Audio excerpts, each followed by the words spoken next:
Welcome to Shadow of History, mysterious, dark, and untold stories from world history. Today, we delve into the extraordinary life of one of history's most iconic figures, Joan of Arc. Her journey from a simple peasant girl to a military leader and eventual martyr has captivated generations. But what is the real story of Joan of Arc? Was she truly the divine messenger she claimed to be? Or was she a victim of political intrigue? Let's uncover the facts behind the legend and explore the incredible life of the Maid of Orleans. Joan of Arc was born around 1412 in Domremy, a small village in northeastern France. At the time, France was embroiled in the Hundred Years' War, a protracted conflict between France and England over territorial control. The war had devastated the country, with much of northern France under English occupation. Joan grew up in a time of great hardship, with her village caught in the crossfire of the conflict. From a young age, Joan believed she was called by God to help save France. She claimed to have experienced visions and heard voices of saints such as Saint Michael, Saint Catherine, and Saint Margaret, who instructed her to support Charles VII, the Dauphin, the heir to the French throne. These visions were the foundation of Joan's conviction that she was destined for a divine purpose. At just 13 years old, Joan began to assert that God had chosen her to lead the French army and restore the country to its rightful ruler. Joan's claim to divine guidance was not met with immediate acceptance. As a young peasant girl, she was an unlikely candidate to lead an army, and many were skeptical of her. However, her conviction and unwavering belief in her mission convinced some of the local clergy and military leaders. At the age of 16, Joan made the bold decision to travel to the court of Charles VII, who was in exile due to the English occupation of much of France. Joan's message was clear.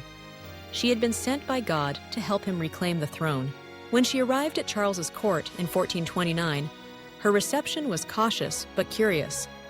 Joan, dressed in male military attire, boldly approached the king and claimed that she had been sent by God to lead his army. Despite initial doubts, Joan passed a series of tests to prove her piety, virginity, and commitment to her mission. Charles, who was desperate for a miracle to change the course of the war, eventually agreed to support Joan and allowed her to lead his forces. Her influence was immediate. Her presence inspired the French army and gave hope to the troops, who had been demoralized by years of warfare. Joan's first major military engagement was the Siege of Orleans in 1429, one of the key moments in the Hundred Years' War. The English had laid siege to the city for months, and its capture seemed imminent. Joan, believing she was divinely inspired, led a French army to break the siege.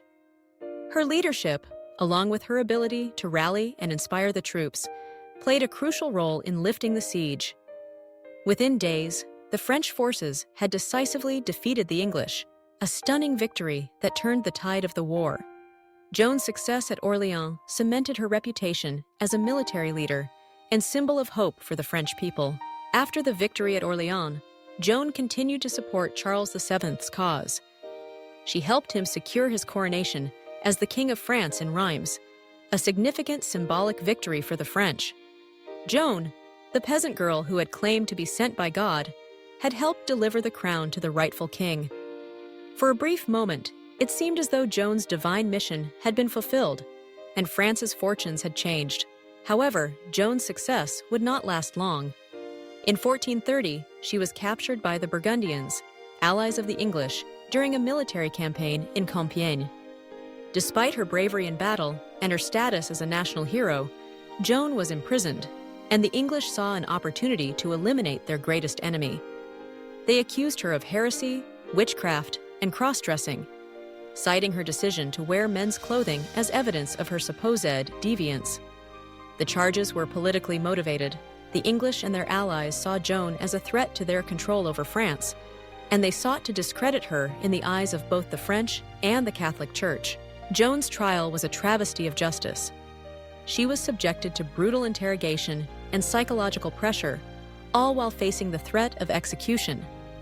Despite the overwhelming odds against her, Joan never wavered in her belief that she had been sent by God.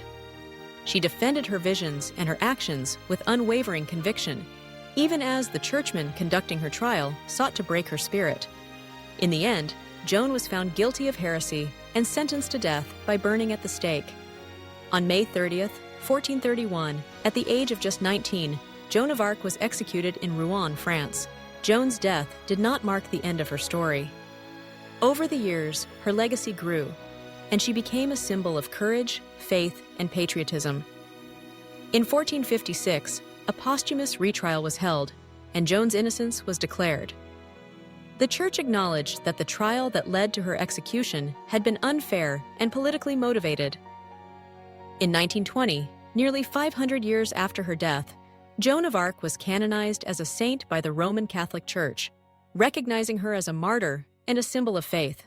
Joan of Arc's life and death have inspired countless stories, plays, and films. Her story transcends history, becoming a powerful symbol of resistance and the unwavering pursuit of one's beliefs. But behind the myth, the reality of her life was much more complex. Joan was not merely a religious figure or a military leader.